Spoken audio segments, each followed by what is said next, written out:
Welcome to Limitless, the Blind Beginnings podcast where we discuss tips, tricks, and current topics related to all things in the blind and partially sighted community. Now, it is my pleasure to introduce the founder of Blind Beginnings and your host, Shawn Marcellet, and whatever co-host is on this week. Now, here's your host, Shawn. Welcome to Limitless, the Blind Beginnings podcast. I'm your host, Shawn Marcellet, and today we're talking about the holidays because it's almost Christmas, but we're not just talking about Christmas. We're talking about other holidays that happen around this time of year, and I'm so excited to have three co-hosts today, Nika, Seerat, and Kolby. Welcome, guys. Hey. Thank you. Hi. So, let's start by introducing ourselves to our audience in case our listeners are joining us for the first time. Maybe just a little bit about your name, your level of vision, and do you celebrate Christmas? Or what do you celebrate this time of year? Hey, I'm Nika, and I have partial vision, so most of my vision is in my left eye. I can see big objects but can't see small details. And my family does celebrate Christmas. It's something that was never really ingrained in our culture because I'm Persian. But when my parents immigrated to Canada, we started celebrating it for my brother and I. And it's actually a really huge part of our lives. We don't really celebrate in the religious context, but we do kind of view it as an opportunity to spend time with family and friends. Hi, I'm Kolby. I'm totally blind now, but I used to be able to see quite a bit, large objects, and I could reprint if it was large enough. I celebrate Christmas with my family every year. I've grown up with Christmas in my life. For me, it's really a time of giving and spending time with people who you care for and love, whether that's family, friends, or whoever you have in your circle of people. Hi, I'm Seerat. I have low vision, so I can see very large objects, colors, things like that. I actually never really grew up celebrating the traditional Christmas, what we consider traditional Christmas. It was always around, but it never really had a huge cultural significance in our family. So it was just a time of getting together, time of lights and celebration and happiness and togetherness. I remember that in school, we would do a lot of activities related to Christmas. So that was a huge part of my childhood growing up. But it wasn't really until maybe a few years ago that we sort of started doing the whole, big family dinners and exchanging gifts and things like that. And for me, I absolutely grew up celebrating Christmas. I'm Catholic, but I'm what I call a Christmas and Easter Catholic, not a go to church every Sunday Catholic.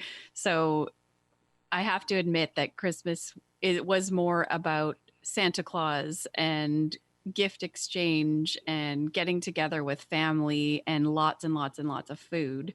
Now I do try to go to midnight mass on Christmas Eve, but and try to remember what, sort of the other side of Christmas. But definitely growing up, it was all about all the fun and 2 weeks off of school and all the great stuff that comes with Christmas. So maybe we can talk a little bit about how our families celebrate the holidays. Like for me, Christmas morning was wake up. We were allowed to look in our stockings before my parents woke up. And then at 8:00, we could not wake them up before 8:00. We could wake them up, but the way that we had to wake them up was that I had to play the piano. So I would play the little handful of Christmas songs I knew, probably everything twice, for probably half an hour. And my parents would just lay in bed listening to the Christmas songs on the piano until finally we would yell up at them like, okay, that's all I know. You have to get up. And then they would they would get up and make their coffees, and my sister and I would just be like so going crazy with anticipation of like, please can we open our gifts? And then we'd open our gifts, and then we'd go on to my grandma's for like a 1:00 big huge meal with my dad's side of the family. And then we'd go to my mom's side of the family for dinner with another big bunch of cousins and aunts and uncles. So it was just like a jam-packed day of people and food and presents and lots of excitement. So what's Christmas morning like for you, Nika? In my house, we do Christmas morning very late. We start at like 11 or noon because my mom stays up until like 4 or 5 a.m. wrapping everything on Christmas Eve. So she's always tired. But our tradition is we all wear Santa hats because that's like a rule. You're not allowed to open your presents unless you wear your Santa hat. And then we eat a huge Christmas brunch. Like my mom goes all out. She will like get stuff from coffee shops and stuff like the day before. We'll like make French toast and omelets at home, and it's so good. What about you, Seerat? So I'm probably the odd one out here because Christmas morning for us is like any other morning. It's a day since everyone has the day off, so it's some time for me to sleep in, to just get up and kind of get on with my day and do whatever I need to get done. Yeah, I mean that's pretty much it. We don't really do the big, special brunch or dinner. It's not like we don't even have stockings. Even now, we do the whole gift exchange thing and putting gifts under the Christmas tree, but that isn't usually until later in the afternoon. What about you, Kolby? So I remember when I was younger, I was always the one who got up the earliest in the morning on Christmas morning.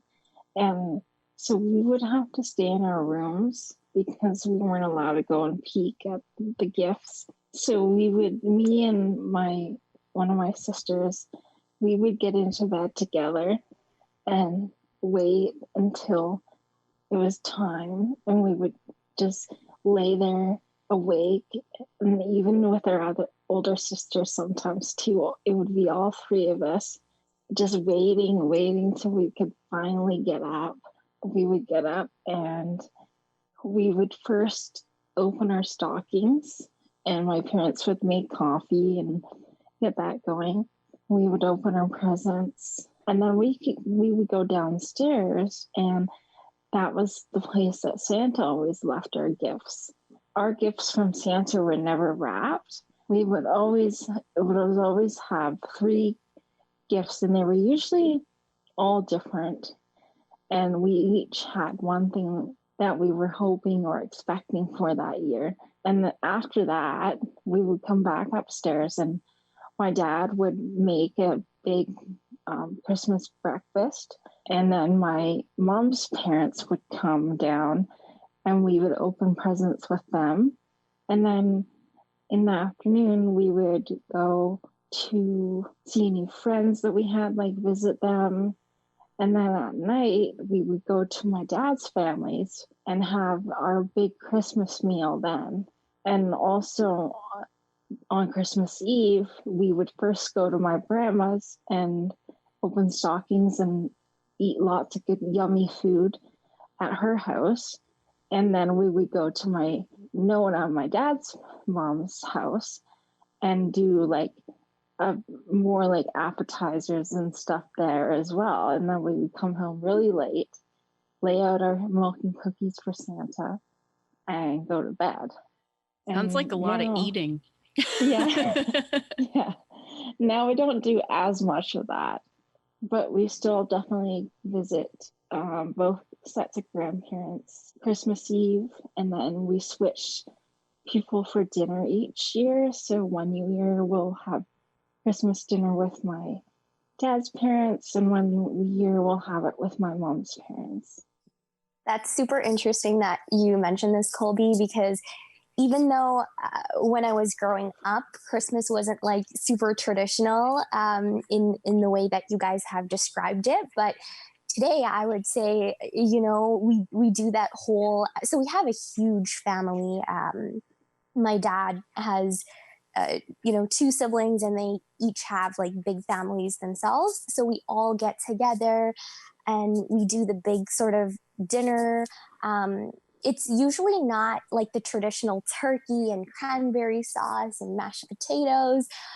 We usually, add our own sort of cultural mix to it, but it's always nice to be able to kind of get together and sit back. And each year, I also do this Christmas exchange with my friends as well, which I think is super amazing, and it's a big part of Christmas for me this year, and basically every year now.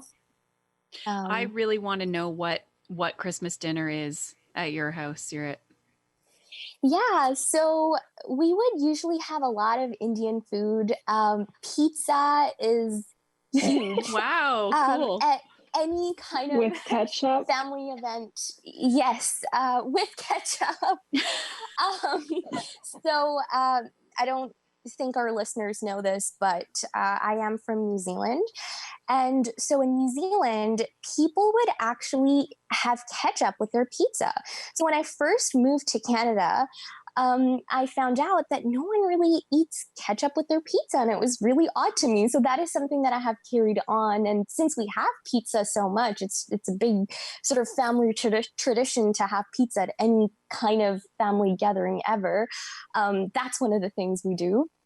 Although, okay, are you dipping your pizza crust in ketchup, or are you actually dumping ketchup on your pizza?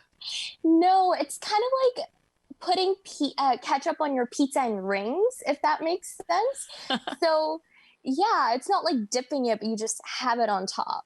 Okay, interesting. It's interesting that you brought up kind of having like different food from the traditional Christmas dinner, because even for us, when we go to our family friend's house every year, we do have like mashed potatoes and turkey, but we also always have some type of like rice dish, traditional Persian rice dish as well. I'm not a fan of turkey. Oh, I feel the gasps around the universe as people It's are okay, listening Shawn, to this. I'm with you, but I'm also a vegetarian. So. Well, that makes sense if you're a vegetarian, but I feel that turkey, I like the mashed potatoes. I love the stuffing. My family has French Canadian meat pie, tourtière, which I also love, but what I'm is not, that? it's a meat pie. It's like Okay. pastry on the bottom and on the top, and different kinds of meat inside, and different seasonings and stuff. It's quite delicious. But yeah, the turkey, I could take or leave it. It needs a lot of gravy, and if I could have Indian food on Christmas, honestly, that would be so great. It's funny that you say this, because I would rather have all those pies and mashed potatoes. So maybe we can like exchange families on Christmas. Yes. So it sounds like food's a big deal for all of us. It's definitely, I think, one of my favorite parts about Christmas. There are some kind of visual aspects of Christmas, Christmas lights, for example. How do you guys all experience Christmas lights? So for me, in terms of decorations, the only ones that I can actually see in terms of visually from from a relatively far distance are Christmas lights and a Christmas tree. So those I can kind of tell what they are. Any other decoration, it's kind of like whenever we decorate, I always go around the house and look at every single decoration so I know where every single one is. And my mom shows me like anything new that we got. And it's kind of like how when a family member in my house would walk by, they'd admire a decoration from like far away. If I'm in the mood to like see something, I would actually go up to that decoration and feel it in my hands, and everything is tactile. So I kind of get the same, like kind of, Christmas happiness, just in a different way. There's also kind of things like putting garlands on our railings. So whenever I walk up and down the stairs, I can feel the garland and it brushes against my hand. So that's kind of another way I can appreciate Christmas decorations in our house. Yeah, similarly to Nika, I would say that I am able to see lights for the most part from a distance, but little details I do have to go close up to the actual decoration in order to be able to see it. So, but I love the whole vibe of Christmas and uh, even when people put up lights and stuff, you go outside, there are lights everywhere, and I just really enjoy that kind of celebratory vibe. In my house specifically, we usually put up a really big Christmas tree, which is quite convenient because we would have like lights from top to bottom, and we also put up lights outside. So for me, like Nika said, I also just have to go up close and kind of feel it, or just go up close and look at it. And that's how I am able to take in all the decorations. The one thing for me, a Christmas tree I always love having, and I know it's there because we get live trees cut down, so you can smell them, and I can smell the scent of the pine needles and the tree itself. And then also for the decorations, like I like to help put them on the tree so I can touch them all and see what they all look like in my hands. And then I might put them on the tree, but then somebody else might come along and move it if it's not like looking quite right. For the lights, just being able to have like plugging in the lights and knowing that they're on, and to me that just kind of gives off a warm, kind of happy, sensational feeling to me. That's what I really like. And then also like I can go and touch the lights, and depending on how long they've been plugged in for, they kind of heat up a little bit. And I like touching anything that's like pretty nice and warm. It makes me feel good and warmed.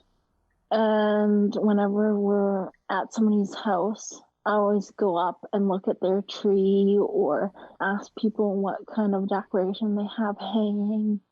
I'm glad you mentioned the live tree because I was going to ask you guys live or artificial tree, and it's always live for me for that reason. The smell of a Christmas tree is so amazing. I can't see in the dark, so except light. Light is the only thing I've ever been able to see in the dark. So when I was a kid, I could see the Christmas lights, and I loved driving around at night at this time of year and I would just sort of watch for who put up lights.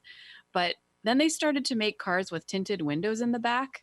And it was harder for me to see through the tinted windows, so I'd have to like roll the window down so I could kind of stick my head out and see the lights. And now I think the best thing is just to walk around your neighborhood. And I can't tell the colors of the lights anymore, but I can still see that there are lights up, and the more the better in my view. My husband has actually circled our entire living room with lights. They're everywhere. They're up the stairs. They're all around the perimeter of the top of the room. We have our tree up, and I just catch a glimpse here and there once in a while. So we were kind of laughing about it earlier about how he's like gone overboard with the lights, and I might catch a glimpse once or twice a day. But I love them. I still like them. So what is the best gift you guys ever received? Can you remember? Best? I have one, and I actually have a lot of favorites, but this in particular is my favorite because of the story behind it, and it's something we always bring up every year in my family, which I have titled How My Dad Ruined Christmas. Okay, it's that a little sounds bit good. It's a little bit clickbaity, not really over dramatic, but anyway, I woke up on Christmas Eve day and I was texting a friend, through iMessage and FaceTiming them.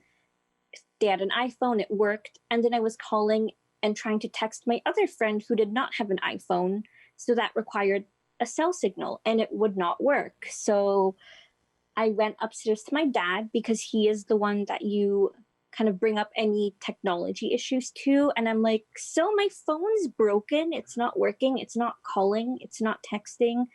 And he just acted very nonchalant. He didn't really care, like, oh, whatever. And then I was, 14, so I knew. I'm like, usually when this happens, it means our phone plan has been disconnected and that we're getting new phones. Like, I knew the routine. And I'm like, Dad, like, are we getting new phones for Christmas? Is this what's going on? And instead of coming up with an excuse, the best thing he said was, well, let's see what Santa can do.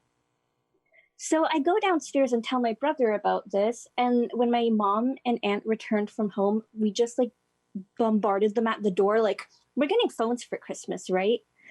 And eventually we were whispering about it all day. And my mom just came and threw our iPhone boxes at us and goes, here, take them, open them, since you already know what they are. And then my brother, dad, and I all opened our phones and got everything set up. And my mom's like, I'm doing this right. I'm waiting until the 25th of December and I'm opening mine then, like you're supposed to do. Oh, yeah. Ruining the surprise. Are you guys, I want to get back to other people's favorite gifts, but did you guys go searching for your Christmas presents when you were little? Oh, yeah. I never did. I didn't go searching for them, but we would have them under the tree wrapped like ahead of time. So I would like shake them Yes. or like to see kind of what was in it. One time I unwrapped one of them and then I wrapped it back up after. Oh. See, this is the exact reason why my parents don't gift bag anything anymore, because I had a history of sticking my hand in them. And I'm really bad at wrapping presents, so like it will be so obvious that I unwrapped it. That's so funny because I would sometimes feel the presents and I could usually figure out what they were. And when I wrap presents for people, I don't even put tags on them because I can tell by feeling them. This was, this is a book and this is for my dad or this is a whatever. But or you would just shake it and you can figure out what's inside of it. But it totally spoils the surprise. And I hate that. I hate knowing. I just actually my husband he wants to give me my Christmas present now because you really need it and it'll be really useful. And I'm pretty sure you're going to like it. I'm like, no, I want to open it on Christmas. Of course I'm dying to know, but I want to be surprised. Okay. Seerat, what was your best Christmas present? Well, the best one for me was this one time when I actually broke my hair straightener and I really needed one. And I remember that the next day when I was unwrapping presents, my mom had actually gotten me one. So I think that was a very useful gift in a way because it was something that I sort of already needed. And it was really thoughtful of my mom to just get me something that I, would obviously use. Mine was a trumpet. So I was in high school and I wanted a trumpet. I asked for a trumpet for my birthday. My birthday's in October. I didn't get it. And so I didn't even ask for Christmas because I just thought, okay, a trumpet's too expensive or too elaborate or whatever. And I was using like a rented one through the school or whatever, but I wanted my own trumpet. And so I'd totally given up. I just didn't expect that I would get one. And as I opened the box, as soon as I opened the box, I touched the case, like the trumpet case that it comes in, and I just recognized what it was, and my mouth just dropped open. And then I opened the case and I saw my trumpet and I was hugging it. And I'm sure there are photos somewhere of just how elated I was to get my very own trumpet, which I still have, by the way. What about you, Kolby? A couple of Christmases ago, I got a gift certificate to this hot rock massage place. I was really happy about that. So here's an interesting question. I know for me, I find doing Christmas shopping is challenging. I can't, go to the mall and browse all the things. I sort of feel like I have to know what I want to buy that person and then go look for it. how do you guys manage shopping for other people? So I've actually discovered something I've done this year. It's the first time I've done it this way, and I am very happy with what I've done. So what we've decided is, with my family, we each got one person, and we had so much to spend. And then everyone gives each other ideas of what they would like. And so this year I did most of my Christmas shopping online. I did that because, well, one thing, we don't have a lot of stores where I live. And the other thing is, it was just easier as well. So I bought stuff on Lululemon online. I used Amazon quite a few times for different things. And I was able to go through it on my own and had lots of descriptions and things like that. And I was able to get everything. So I used Amazon, like I said, and I got quite a few things. But yeah, for me, I definitely had to have ideas for each person like ahead of time before I could go shopping, I felt like. Yeah, I usually go with my mom to buy for everybody else, and she'll say, "Do you have your list?" And I literally have to like have an actual physical list that says, "Here's what I want to get this person, and here's what I'm planning to get that person." And it's hard to think of things when you're not inspired by seeing it, right? And then there's not really any impulse buying. Nika, you seem like the type that, well, I know you really like shopping. How is Christmas shopping for you? This is going to sound really, really bad, but I find it very difficult to, again, stereotypically speaking, shop for men. I find it way more harder than women. So whenever I'm shopping for someone who identifies as female and who like I know what they like, it's so easy for me to do online shopping. Anything like I will get stuff for myself and then hide and order stuff for them, and it'll be mixed up with mine. So like, my mom will never know like which one is for her, which one's for me. Even like friends, it's easier to shop to. Whereas for my dad and my brother, I find it so difficult. Honestly, at some points, I just give my mom a 50 and I'm like, you go pick out something. You know your husband well enough. And then my brother, I basically just get him like Dr. Pepper and chips every year because it's easy and cheap. Guys are really hard to shop for. I agree with you that on. Yeah, and you can't get the mugs. Apparently, like a mug is like one of the worst things to give someone. What? I love mugs. I don't know. I was reading an article about the top 20 like things to never give someone, and one of them was like mugs. Huh. I love my hot chocolate in a mug. Yeah, me too. Yeah. So I like doing shopping in the more traditional way, which is actually going to different stores and surfing and feeling for stuff and looking around. I can't see a ton, so sometimes, I do have to go up close and it does take a while.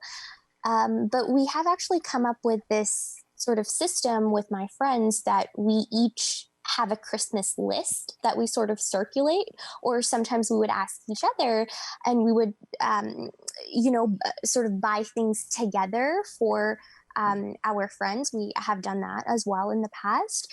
But so I would have an idea of what I want to get, but I don't really finalize it until I actually go and shop. Like you, Shawn, I do have to take someone with me when I go shopping because it's just easier that way to read the labels and, go around the mall because malls are pretty huge. But I definitely like doing it in the more sort of traditional way and actually like looking at stuff before making my decision. Yeah, I haven't really embraced the whole online shopping, and I can't avoid it much longer, especially with COVID. I just like to feel what I'm buying. I want to feel the texture. Yeah. I want to feel the weight. I don't know. I want to know that, yes, it's definitely what I want, you know? And I'm so nervous about clicking the wrong thing and I'm going to get something in the mail that's not at all what I wanted. Or more of that thing, you know? What if Yeah, you right. accidentally 3 of the click same 2? thing. Yeah. I'm like the opposite. This is the first year that I actually feel like I have my act together. Yeah, me too. So you're Probably because now, like before, it was kind of like I wasn't allowed to really do a lot of online shopping because, you know, someone could just go to the store and do my shopping for me. But now it's like, oh, everyone's busy and is dealing with so much. I kind of have to do it by myself. So that's a good segue into this year's Christmas. Obviously, it's looking like we're not going to be able to gather in large groups or even semi-large groups. Have your families come up with any solutions to that or any alternative ways to celebrate? I have a 7-year-old, so already some of our extended family has dropped off Christmas presents for him. And I guess that's, you know, we're not going to see people in person, but we're talking about maybe doing a Zoom extended family. And it's kind of hilarious because my family, I love them, but wow, it's loud when we all get together. We're talking like 40 plus 40 to 50 people, lots of little kids screaming and yelling. And I'm not sure how we're all going to just sit on a Zoom call and talk one at a time. So that'll be really, really interesting to see if we can pull that off. Something that's different from us personally is kind of, I've been involved in choirs since I was 9, so 10 years. And that's always been kind of something that we needed to figure out, coordinating my parents' schedule to drive me places, drop me off, watch my performances, especially in the past 3 years. And this is, you know, the first year that I don't have a barrage of choir events to go to. And they don't know this yet, but I am going to force them to sing Christmas carols because I didn't get my choir this year. So we're going to do it, just the 4 of us. You know what? I am trying to teach myself a few Christmas songs on the ukulele, and I might do that too. And it's just going to be us and my mom. So there'll just be 4 of us as well. We'll be a small little choir, but I love that as well. And that is a really awesome part of Christmas that is fully accessible when you're visually impaired. And my ukulele is green, so it's Christmas colored. Perfect. So we don't have any concrete plans for this year, but I think we're just going to have a very, very small dinner with just immediate family. Probably going to be listening to a lot of music, Christmas music, and maybe watch a movie and just spend some time with family. So before we close off, what about other holidays that happen around this time of year?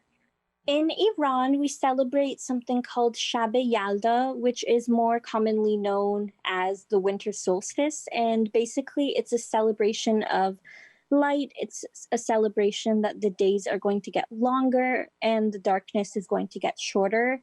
And the kind of ancient tradition was that we would basically be celebrating Mitra, who is the goddess of light. And we have very traditional like foods. So we would have nuts, dried fruit, watermelon, pomegranates, persimmons, red grapes, light candles. And the whole entire kind of theme of the night is red themed because that's supposed to represent the dawn and sunrise. We read traditional poetry as well. And the kind of legend is that basically we ask this poet something, a question, and we open the book randomly, and the page that's kind of presented to us we have to interpret to like mean life significance, kind of. Wow, that's fascinating. That sounds so cool. Yeah, and like for me personally, because I am like a second generation immigrant, it's important for me to, you know, still learn all of these Western traditions and celebrate them, but also ingrain traditional cultural aspects as well. So what day is... Shab Yalda is on December 21st, so one day before this podcast comes out. Right. Well, happy Shabbat. I can't do it. How do you say it? I'm going to try. Shabbat Yalda. Shabayaza? Yalda. Yada? Okay. Yalda. Okay. Happy Shabayada. No? I don't want to be offensive. I'm like genuinely trying to say it. No, you're not. Okay. It's funny. Is there anything anybody else wants to say? Merry Christmas and happy Shabayalda. There you go. Seerat was closer. Oh, okay. Now that I heard her say it, I feel like I can do it. Okay. Yes. Merry Christmas and happy Shabayalda. Was that better? Yay! I got to ring my bells again. Merry Christmas and happy Shagagazda. No, that wasn't quite right. Sorry, I totally butchered Oh, it. no, it was good. Merry Christmas and Hanukkah Sameach. Thanks so much, you guys, for joining me today. This has been very heartwarming. I'm definitely looking forward to Christmas, and I hope that all of our listeners have a very festive holiday season. And stay tuned for many more podcasts to come in the new year. This has been Limitless, the Blind Beginnings podcast. I'm your host, Shawn Marcellet. Please join us again next time.